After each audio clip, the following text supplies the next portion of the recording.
Welcome back to another inspiring true story. Before we begin, comment where you're watching from today. Sometimes the most powerful moments happen in the most unexpected places, and today's story is about how one small act of kindness created ripples that changed an entire community.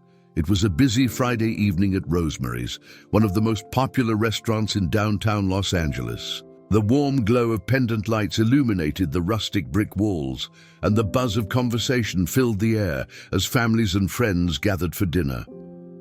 Among the diners was 16-year-old Michael, a bright-eyed teen with Down syndrome, celebrating his birthday with his mother, Elena.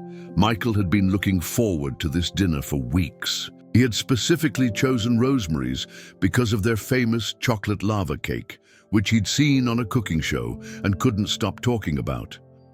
His excitement was palpable as he and his mother were led to their table, his smile lighting up the room. At a nearby table sat Arnold Schwarzenegger, though most diners hadn't noticed him yet. He was having a quiet dinner with his friend Jasper King, discussing their latest charity project. Arnold had chosen this restaurant for its relative privacy and excellent food, but fate had other plans for his evening. As Michael and Elena settled into their seats, they were approached by their server, Cyrus Bellamy, whose demeanor shifted noticeably upon seeing Michael. Where he had been warmly greeting other guests, his smile became forced and his tone turned condescending. "Oh, hello there, little buddy," he said, speaking unnecessarily slowly and loud, as if Michael couldn't understand normal speech.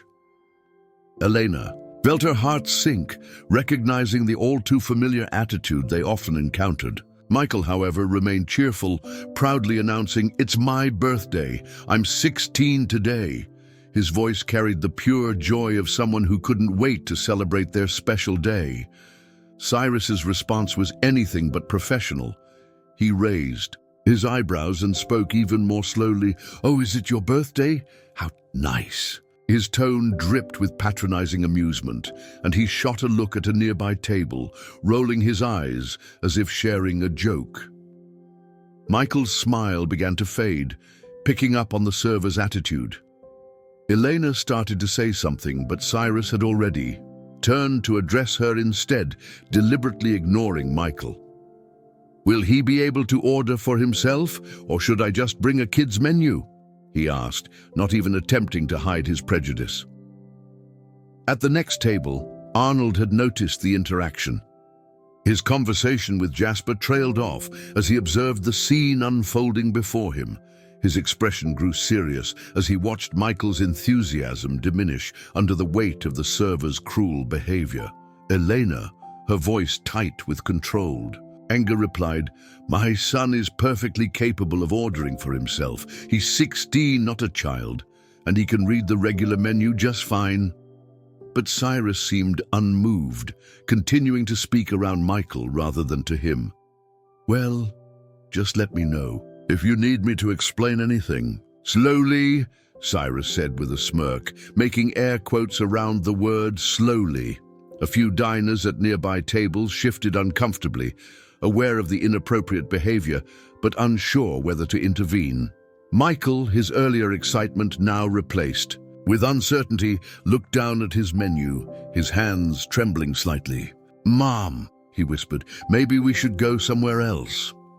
The words broke Elena's heart. This was supposed to be his special day, and instead, he was being made to feel unwelcome. Arnold exchanged a glance with Jasper, who nodded slightly. Understanding passing between them, they had both seen enough. As Cyrus turned to walk away from Michael and Elena's table, Arnold stood up, his chair scraping against the floor with deliberate slowness. The sound drew attention, and heads turned, as the former governor and action star rose to his full height. Those who hadn't noticed him before certainly noticed him now. Cyrus, still wearing his dismissive smirk, hadn't yet realized who was about to address him. What happened next would not only change the course of Michael's birthday, but would also teach Cyrus and everyone present an unforgettable lesson. about dignity, respect, and the true measure of a person's worth. Arnold's intervention was about to demonstrate that sometimes the strongest people aren't those who display physical strength, but those who stand up for others when they need it most. The tension in the restaurant was building as Arnold took a step towards Cyrus. The server's smug expression began to falter as he finally recognized who was approaching him. The other diners, sensing something significant was about to happen, fell into an expectant hush. Elena held Michael's hand under the table, both of them watching as Arnold's imposing figure drew closer to their table. Neither of them could have imagined that their ordinary birthday dinner would turn into a moment that would soon inspire millions around the world. In the brief seconds before Arnold spoke, the restaurant seemed to hold its collective breath. The clink of silverware ceased. Conversations died down, and all eyes turned to watch what would happen next. It was one of those rare moments when everyone present could sense they were about to witness something extraordinary.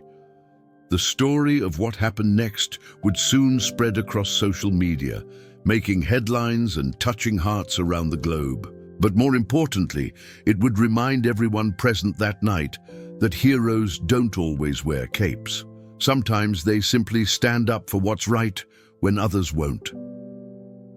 As Arnold approached Cyrus, his presence commanded attention not through intimidation, but through the quiet dignity of someone who had seen enough injustice and decided to take action. The next few minutes would prove that sometimes the most powerful messages come not through force, but through compassion and understanding.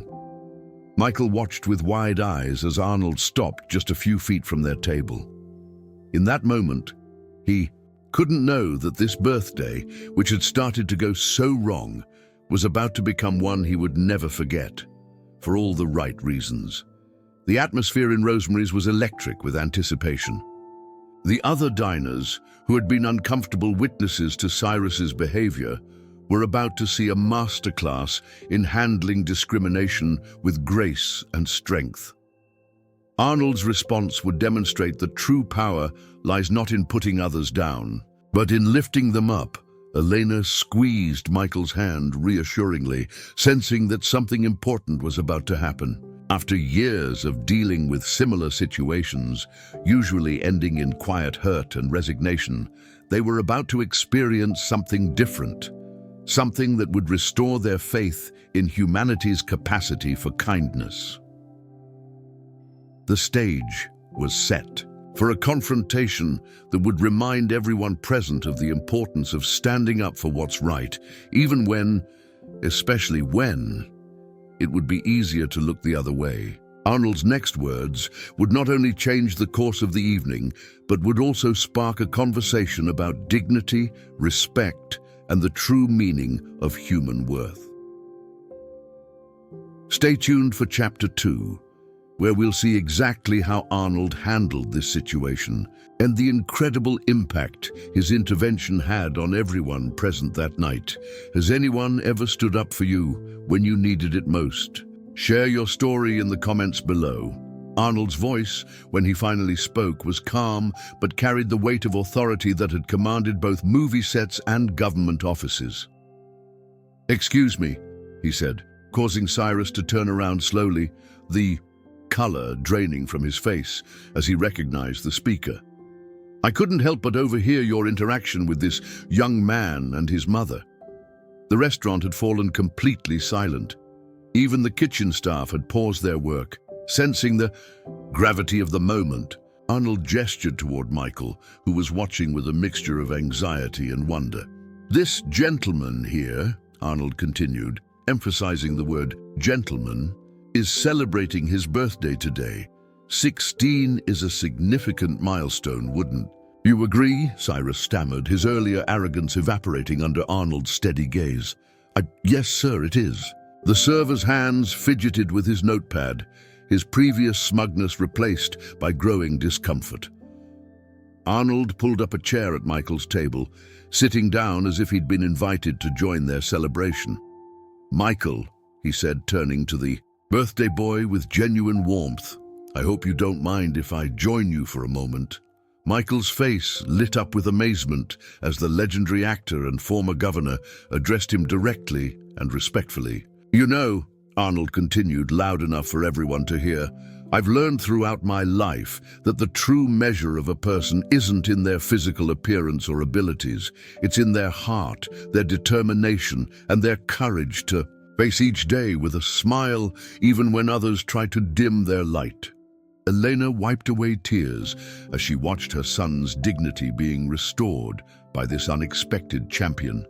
Around the restaurant, other diners were pulling out their phones, recognizing that they were witnessing something extraordinary. Arnold turned back to Cyrus, who was still standing awkwardly nearby. "When I first came to America, people mocked my accent. They said I would never succeed in movies because I couldn't speak properly. They judged me before knowing me, just as you judged Michael before knowing him." The parallels weren't lost on anyone present. Cyrus's face flushed with shame as Arnold continued, "But you know what I learned? The people who judge others without knowing them are usually the ones who are most insecure about themselves." At a nearby table, Roman Vale and his wife Quinn Fletcher exchanged glances. They had been uncomfortable witnesses to Cyrus's behavior earlier, but hadn't spoken up. Now they watched as Arnold demonstrated the power of standing up for others. "I've met thousands of people throughout my career," Arnold went on, now addressing the entire restaurant, "and I've learned that everyone has something valuable to contribute to this world. Everyone deserves to be treated with respect and dignity, especially on their birthday." Michael, who had been quiet until now, found his voice. I want to be an actor too," he said, his words carrying clearly in the hushed restaurant. "People say I can't, but I practice every day." Arnold's face broke into a genuine smile. "You know what, Michael? They told me I couldn't be an actor either. They said my accent was too thick, my name was too long, and my body was too muscular for Hollywood. But here's what I learned. The only limitations that truly matter are the ones we accept for ourselves." Cyrus shifted uncomfortably, looking as if he wished the floor would swallow him whole, but Arnold wasn't finished. His next words were delivered with the precision of someone who understood the power of a teachable moment. "You see," he said, still speaking to Michael but ensuring Cyrus could hear every word, "true strength isn't about putting others down. It's about lifting them up. It's about recognizing the potential in every person, regardless of their differences. And sometimes it's about standing up and saying, 'This is not okay,' when we see someone being treated unfairly." By now, other staff members had emerged from the kitchen, including the restaurant's owner, Everett Stone. He listened intently as Arnold continued his impromptu lesson in human dignity. "Michael," Arnold said, turning back to the birthday boy, "I want you to remember something. Every time someone tells you that you can't do something, that's just their limitation, not yours. I've learned that the people who say you can't are usually the ones who are afraid to try themselves." The impact of Arnold's words was visible throughout the restaurant. Several diners were openly wiping away tears, while others nodded in agreement. Even the most hardened cynics couldn't help but be moved by the sincerity and power of the moment. Everett Stone stepped forward, his expression grave. "Mr. Schwarzenegger, you are absolutely right.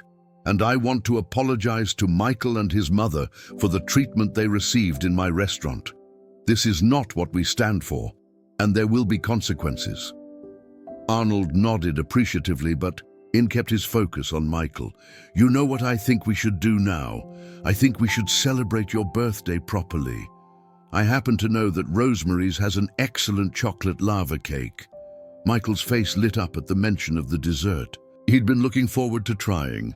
"That's why I chose this restaurant," he exclaimed, his earlier enthusiasm returning. "Then let's make it special," Arnold declared. He turned to address the restaurant at large. "Would anyone like to join us in singing happy birthday to this remarkable young man?" The response was immediate and overwhelming. Diners began to stand, And soon, the entire restaurant was united in a heartfelt rendition of Happy Birthday. Michael beamed with joy as dozens of voices joined together in celebration. Cyrus, who had remained rooted to his spot throughout Arnold's speech, finally found his voice. I'm sorry, he said, addressing Michael directly for the first time. I was wrong. My behavior was inexcusable. Arnold nodded, acknowledging the apology, but keeping the focus on Michael's celebration. The best apology is changed behavior, he said quietly. Remember that we all have the power to choose kindness over cruelty, understanding over judgment. As the birthday song concluded, Everett Stone returned with not one but 2 chocolate lava cakes, complete with candles. These are on the house, he announced. And Michael, I want you to know that you and your mother are always welcome here. The evening had transformed from one of potential heartbreak to one of triumph and celebration. Arnold's intervention had not only salvaged Michael's birthday, but had also created a moment of collective reflection and growth for everyone present. Around the restaurant, people began sharing their own stories of overcoming prejudice and discrimination. The atmosphere had shifted from one of uncomfortable tension to one of community and connection. Phones continued to record, not just to capture a celebrity sighting, but to preserve a powerful lesson in human dignity and respect. Elena, still emotional, touched Arnold's arm. Thank you, she said softly. You have no idea what this means to us. But Arnold shook his head. No thanks needed, he replied. This is what we should all do when we see injustice. Sometimes all it takes is one person willing to stand up and say this is not right. As Michael prepared to blow out his candles, Arnold leaned in and whispered something that made the young man's face light up with determination and joy. Whatever was said in that moment would remain between them, but its impact was visible in Michael's renewed confidence. The story of what happened at Rosemary's that night would soon spread far beyond the restaurant's walls, touching hearts and changing minds across the globe. But more importantly, it would serve as a reminder that every one of us has the power to stand up for what's right, to choose kindness over cruelty, and to make a difference in someone's life. Stay tuned for Chapter 3, where we'll see how this incident sparked a movement of kindness and understanding that would reach far beyond that single evening. Have you ever witnessed someone standing up against discrimination? Share your story in the comments below. What happened at Rosemary's that night was just the beginning.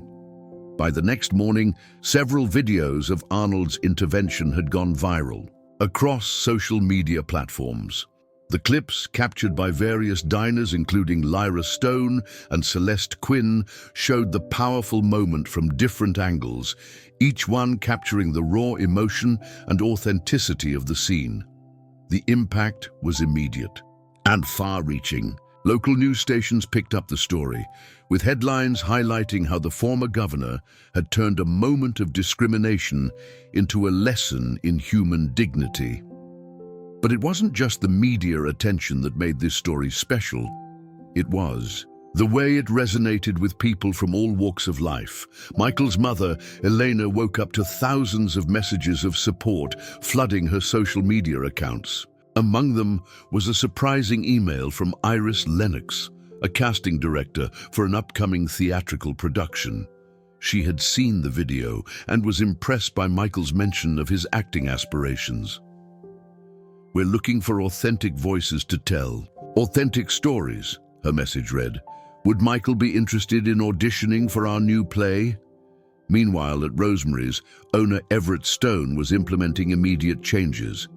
The incident had forced him to confront uncomfortable truths about unconscious bias in the service industry. He announced mandatory sensitivity training for all staff members, led by Eden Locke, a respected diversity and inclusion consultant who specialized in disability advocacy. Cyrus, the server whose actions had sparked the incident, had spent a sleepless night reflecting on his behavior. The next morning, he did something unexpected. He reached out to Nova Wren, his cousin who worked with special needs children, asking how he could educate himself and make amends for his actions. But the story's impact extended far beyond the immediate participants. Delilah Wynn, a high school teacher in the area, used the viral video as a teaching moment in her classroom. She showed her students how one person's willingness to stand up against discrimination could create a ripple effect of positive change. The conversation spread across the city, then the country, and soon internationally. Wren Holloway, a popular social media influencer with a brother who had Down syndrome, shared her own experiences and praised Arnold's intervention. "This is what allyship looks like," she posted. "It's not about speaking for others, but about standing beside them and amplifying their voices." Local businesses began reaching out to Michael and his family. Bryn Carter, owner of a small theater company, offered Michael free acting classes. "Everyone deserves a chance to pursue their dreams," she said in an interview. "Sometimes all it takes is one person believing in you." Arnold himself had remained relatively quiet about the incident, true to his belief that actions speak louder than words. However, when asked about it during an interview with Tessa Greer on Good Morning America, he shared a deeper perspective on why he felt compelled to act. "You know," he said, "I've been in many movies where I played the hero, fighting against obvious villains. But in real life, the most important battles aren't against supervillains. They're against everyday prejudices, against the small moments of cruelty that can break someone's spirit. Those are the moments when we all need to be heroes." The interview sparked another wave of attention, but this time with a focus on action rather than just awareness. Serafina Vale, a prominent business leader, announced the creation of a scholarship fund for performing arts students with disabilities. Arnold and Michael reminded us that talent doesn't discriminate, and neither should we, she stated at the press conference. Back at Rosemary's, the changes were becoming visible. Under Everett Stone's leadership, the restaurant had partnered with local disability advocacy groups to create more inclusive hiring practices. Hazel Maddox, their first new hire under the initiative, brought a fresh perspective to the serving staff and quickly became one of their most popular employees. Michael's story had struck a chord with people worldwide, but perhaps its most significant impact was on other young people with Down syndrome and their families. Maisie Knox, a teenager from Chicago, shared how seeing the video had given her the courage to pursue her own dreams of becoming a photographer. "If Michael can stand up for his dreams, so can I," she wrote in a blog post that went viral. The incident also sparked important discussions about the role of bystanders in situations of discrimination. Zara Monroe, a sociology professor at the local university, used the case study in her classes to demonstrate how one person's willingness to speak up can empower others to do the same. Local community organizations began reaching out to Elena, asking her to share their story at various events. Though initially hesitant about the public attention, she realized the importance of using their experience to create positive change. With Michael's enthusiastic agreement, they began speaking at schools and community centers about resilience, dignity, and the importance of standing up against discrimination. The ripple effects continued to spread. Thea Whitman, a documentary filmmaker, approached the family about including their story in her upcoming film about changing perceptions of disabilities in modern society. What happened that night at Rosemary's wasn't just about one incident. She explained, it was about challenging the subtle prejudices that exist in all of us. Elara Frost, a regular at Rosemary's who had witnessed the incident, started a social media campaign called Chew Stand Up Speak Out, encouraging people to share stories of when they witnessed discrimination and chose to intervene. The hashtag quickly gained traction, with thousands sharing their experiences and commitments to not remain silent in the face of injustice. The story had also reached Naomi West, the director of a prestigious acting workshop, who reached out to Michael with an unexpected offer. "Talent comes in many forms," she wrote, "and dedication like yours deserves to be nurtured." She offered Michael a spot in her upcoming summer intensive program, traditionally reserved for experienced actors. As weeks passed, the incident at Rosemary's became more than just a viral moment. It became a catalyst for lasting change. Romina Scott, a local council member, proposed new training requirements for service industry workers in the city, specifically addressing how to create inclusive environments for customers with disabilities. The restaurant industry took notice, too. Daphne Gray, president of the State Restaurant Association, invited Elena and Michael to speak at their annual conference about their experience. "We need to do better," she acknowledged in her introduction. And stories like this show us exactly why and how. Calla Rivers, a regular customer who had been present that night, started a tradition at Rosemary's that soon spread to other restaurants in the area. She created celebration cards, notes that customers could write to commemorate special occasions or acts of kindness they witnessed while dining. The wall near the entrance soon became covered with these testimonials to human dignity and compassion. Michael's 16th birthday had become more than just a personal milestone. It had turned into a moment that challenged people to examine their own biases and assumptions. Paloma Cruz, a behavioral psychologist, noted in her research paper how the incident demonstrated the power of positive confrontation in changing societal attitudes. As the story continued to spread, it inspired other celebrities and public figures to speak up about similar issues. Esme Lane, a popular actress, shared her own experience of standing up against discrimination, crediting Arnold's example for giving her the courage to do so. "Sometimes we need to see someone else do the right thing to realize we can do it too," she said in an interview. The impact on Rosemary's itself was transformative. What could have been a publicity nightmare had instead become a story of redemption and growth.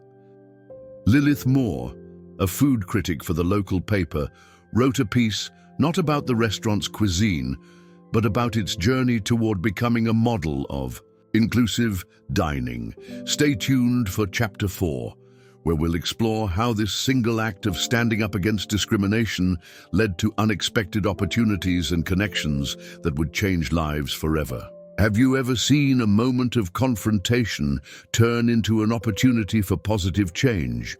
Share your experiences in the comments below. 3 months after the incident at Rosemary's, Michael stood backstage at the Grand Theatre, his hands trembling slightly as he prepared for his first major performance.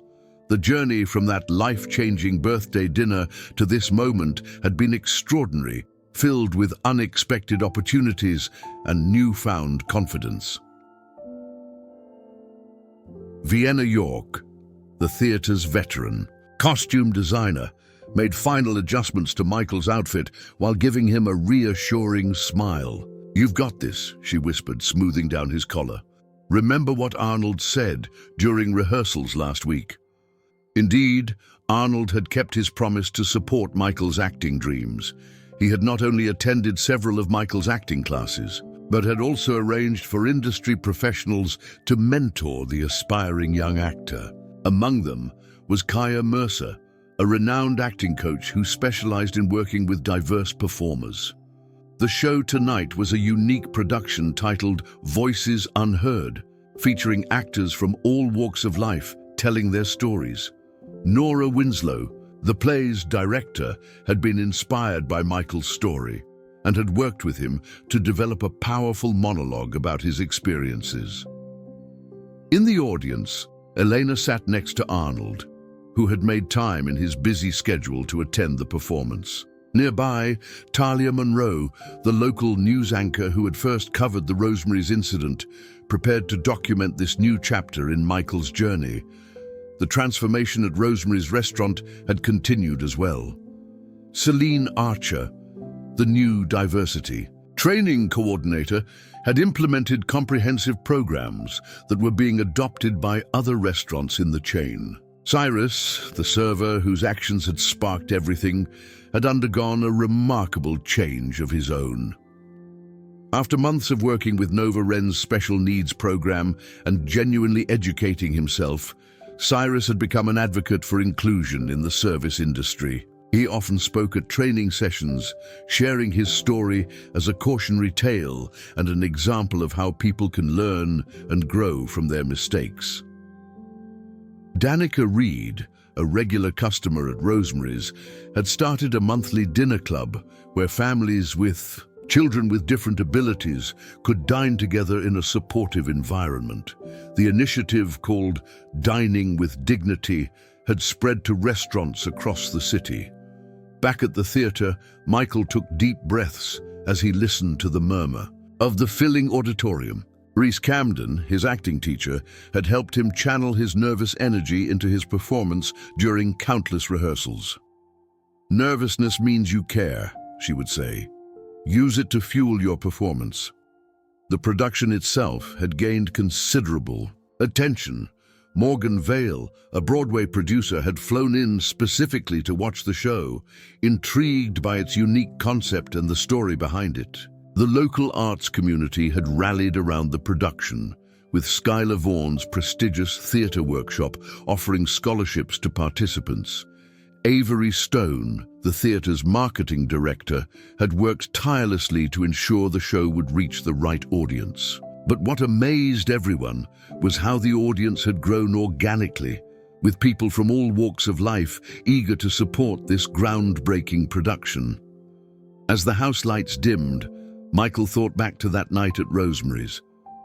The memory of Arnold standing up for him had become a source of strength, reminding him that he deserved to pursue his dreams just like anyone else. Jordan Wells, the stage manager, gave Michael his cue. Taking one final deep breath, he stepped onto the stage. The spotlight found him, and in that moment, all his nervousness transformed into determination.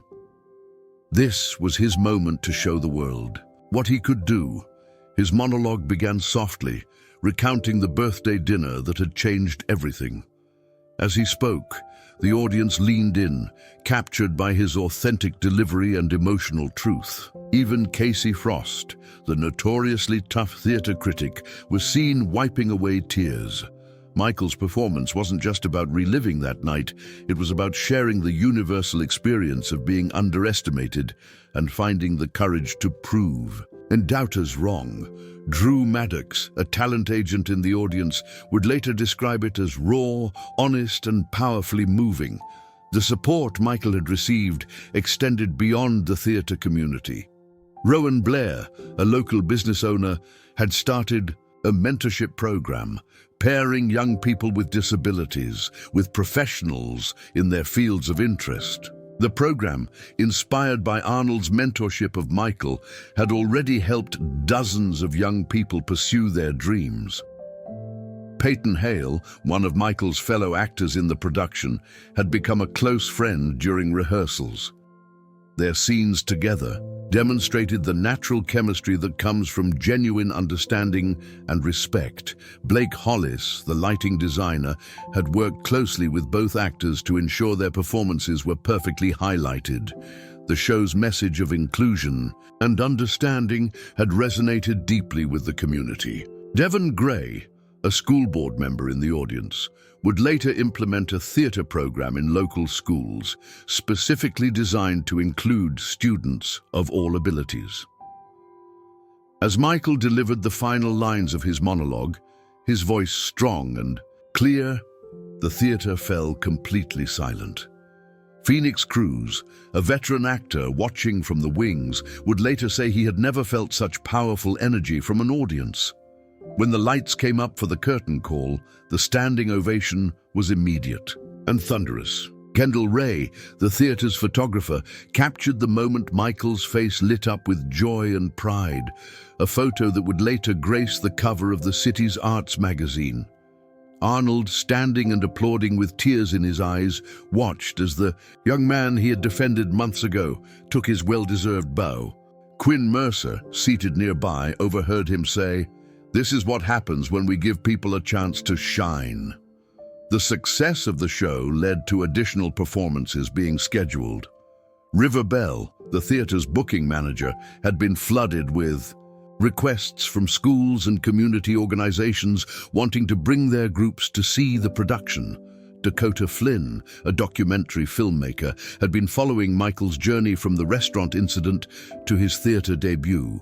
The resulting film, Standing Up, Standing Out, would go on to win several awards and inspire similar programs across the country. After the show, at the small reception in the theater's lobby, Harper Monroe, a young girl with Down syndrome, approached Michael with stars in her eyes. "You made me believe I can be an actor too," she told him, clutching her playbill. Sage Delaney, the theater's outreach coordinator, was already planning workshops inspired by the show's success.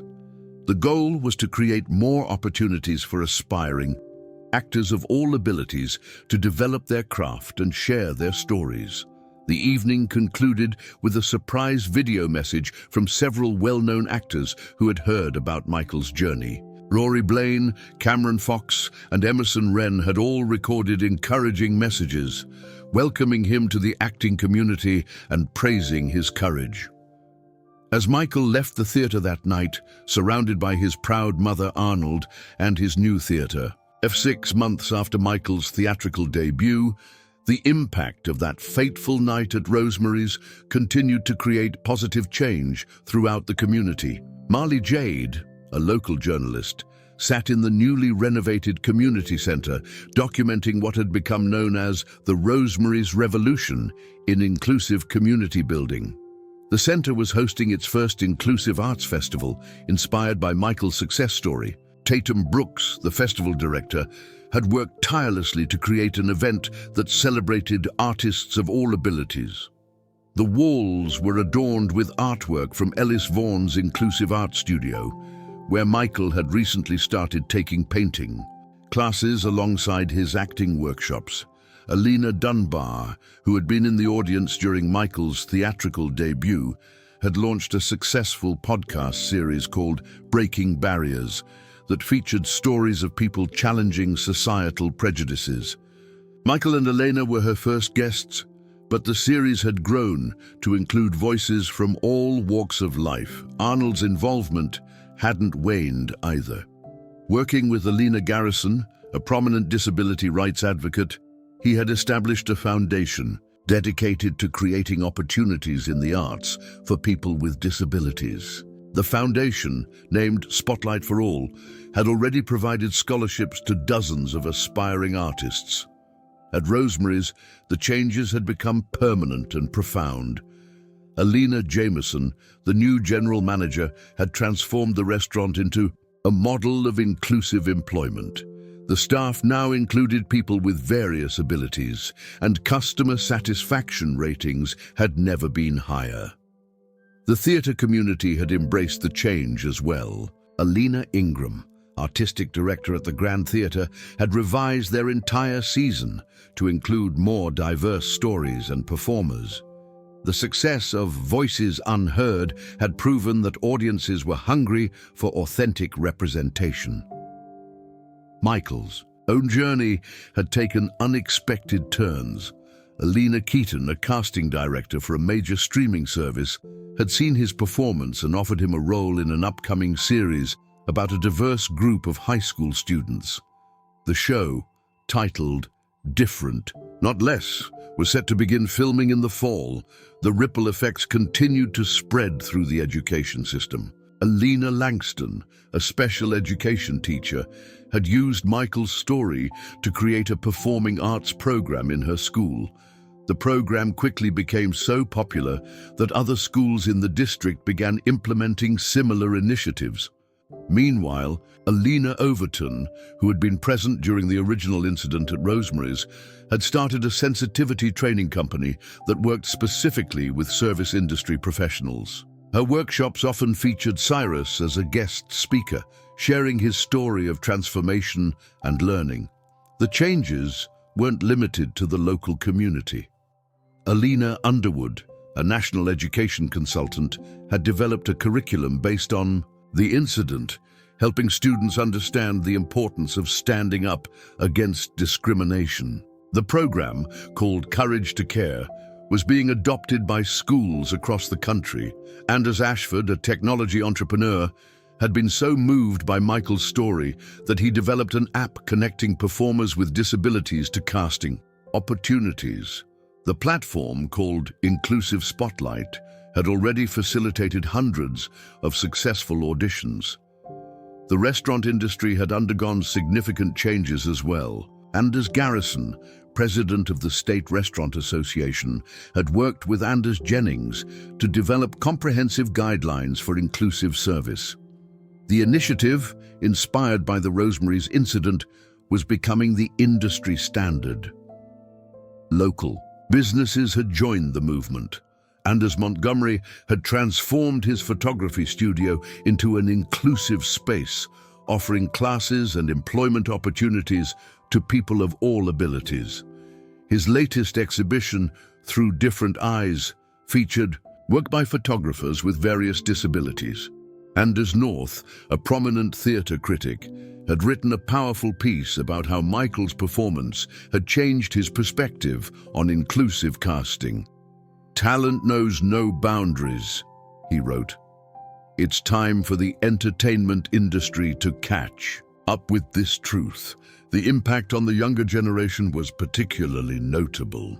Anders Prescott, a high school drama teacher, reported a surge in students with disabilities auditioning for school productions. Michael's story showed them that their dreams are valid, he explained. Arnold's continued mentorship of Michael had inspired others to create similar programs. Anders Voss had established a mentorship network, pairing established professionals with aspiring artists who faced similar challenges. The program, Mentors Without Limits, was already changing lives. Michael himself had become an eloquent advocate for inclusion. During a recent interview with Anders Winslow, he reflected on how that difficult moment at Rosemary's had transformed into something powerful. "Sometimes," he said, "the worst moments can lead to the best changes." Bo Barlow, a filmmaker documenting the community's transformation, captured countless stories of how one act of standing up against discrimination had created a cascade of positive change. His documentary, The Rosemary Effect, was gaining attention at film festivals. The medical community had taken notice as well. Bo Lennon, a psychiatrist specializing in adolescent mental health, had conducted a study on the positive impact of inclusive arts programs on self-esteem and social development. The results were promising and led to increased funding for similar initiatives. Elena had found her own voice as an advocate. Working with Bo Strickland, she had started a parent support group that helped families navigate opportunities in the arts for their children with disabilities. The group had become a powerful network of support and resources. The original video of Arnold's intervention at Rosemary's had recently passed 10 million views online. Bo Xavier, a social media analyst, noted that the comments section had become a place where people shared their own stories of standing up against discrimination. The community center's Inclusive Arts Festival was a testament to how far things had come. As Bianca Ellison, one of the organizers, watched Michael lead a workshop for aspiring actors, she remarked on how natural and right it all felt. "This is what inclusion looks like," she said. "This is what we should have been doing all along." Bianca Jennings, who had attended Michael's first performance, was now directing her own inclusive theater production. She credited Michael's story with giving her the courage to challenge traditional casting norms. "Sometimes we just need to see it done once," to realize it was possible all along, she observed. The festival culminated in a special performance where Michael shared the stage with Bianca Zane, a young actress with cerebral palsy. Their duet brought the audience to their feet, proving once again that talent transcends all boundaries. Stay tuned for our final chapter, where we'll see how this story continues to inspire change and challenge perceptions around the world. Have you ever witnessed a community come together to support positive change? Share your experiences in the comments below. Amelie. He realized that what had started as an uncomfortable birthday dinner had led to something extraordinary. He had not only found his voice, but had helped others find theirs as well. Stay tuned for Chapter 5, where we'll explore how Michael's success on stage opened doors for others and continued to challenge perceptions about ability and opportunity. Has a negative experience in your life ever led to unexpected positive changes? Share your story in the comments below. 1 year after the incident at Rosemary's, the community gathered for a special anniversary celebration that would mark how far they'd come. Carmen Archer, event coordinator for the city's first inclusion Excellence Awards, watched as people filled the grand ballroom of the Metropolitan Hotel, a venue that had been specifically chosen for its accessibility and inclusive design. Carmen Easton, the evening's host, took the stage to welcome the diverse crowd. The awards ceremony had been created to recognize individuals and organizations that had made significant strides in promoting inclusion and dignity for all. It was fitting that Arnold Schwarzenegger would be the keynote speaker, though he had insisted that Michael should be the one to present the final award. Carmen Iverson, who had documented the year's transformative events, displayed a powerful photo exhibition in the lobby. The images told the story of how one moment of standing up against discrimination had sparked a movement that continued to grow beyond anyone's expectations. Carmen Penrose, director of the city's Arts Council, had worked closely with Carmen Radcliffe to ensure that the evening's entertainment would showcase the incredible talent that had emerged from the inclusive arts programs established over the past year.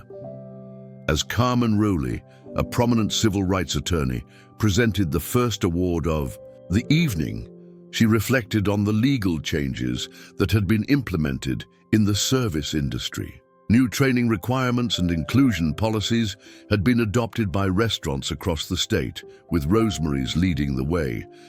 Cassius Bexley, who had been inspired by Michael's story to pursue his own dreams of becoming a motivational speaker, delivered a powerful speech about the importance of believing in oneself despite others' doubts. His words resonated deeply with the audience, many of whom had faced similar challenges. Cassius Rowley, the head of a major theatre company, announced a new initiative to ensure that at least 30% of roles would be filled by actors with diverse abilities. This announcement was met with thunderous applause, particularly from Cassius Yardley, a talent agent who had already signed several promising actors from Michael's theatre program. The evening took an emotional turn when Dahlia Ellison presented a video montage of the year's highlights. From Michael's theatrical debut to the opening of new inclusive spaces across the city, the footage captured the genuine change that had taken place in the community. Dahlia Garrison, who had helped develop the new sensitivity training programs, shared statistics showing a significant decrease in reported incidents of discrimination in public spaces. Her research, conducted with Dahlia Vernon, demonstrated how education and awareness could create lasting change.